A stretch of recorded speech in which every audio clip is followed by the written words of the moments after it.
Қаңтар оқиғасының осы Маңғыстаудан бастау алды.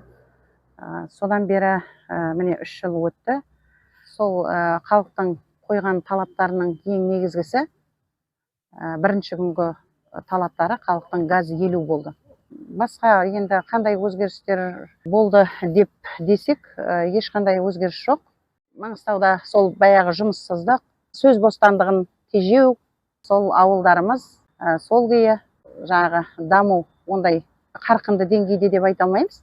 Бірақ енді жайда болса жаңағы ауылдарымыздың жолдары дұрысталып, енді қаланыкі сірә дұрысталады ғой. Енді аз да болса сондай бір жұмыстар жүріп жатыр. Сосын жаңағы біздің ауданға, өзімнің жеке ауданым бойынша айтатын болсам, аурухана салынып жатыр. Ол да әлі біткен жоқ, енді жақында бітеді деп жатыр. Халықты арандатты, қандай да бір топтардың мүддесі болды билікке баратын.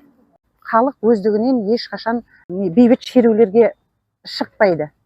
Қаңтар қайталануы мүмкін бе? Ойланатын болсақ, мен ойлаймын, қаңтар қайталанбайды.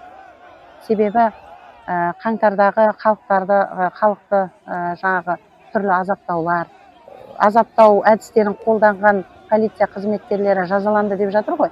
Жазаланса да бәрібір халық әділетсіздіктің бар екендігін, әділеттіліктің заң аясында әділеттіліктің жоқ екендігін білеміз ғой. Ол барлығына аян. Халық біріншіден ауызы бірікпейді халықтың.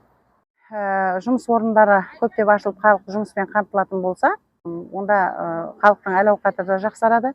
Екіншіден, сосын жаңағы мына елде әділеттілік болса, әділеттілік орнау үшін заң жұмыс жасау керек.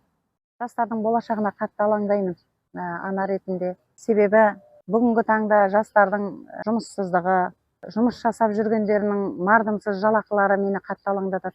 Ал енді Қазақстанның болашағына сенемін мен, себебі білімді жастар өздерінің өмірден керегін алып жатыр ғой.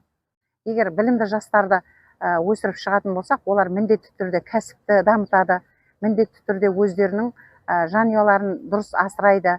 Кәсібі даму үшін өзінің кәсіпорнында жаңағыдай жұмысшылармен тіл табысу үшін енді барлықта бәр жерде де әділеттілік болу керек болады ғой.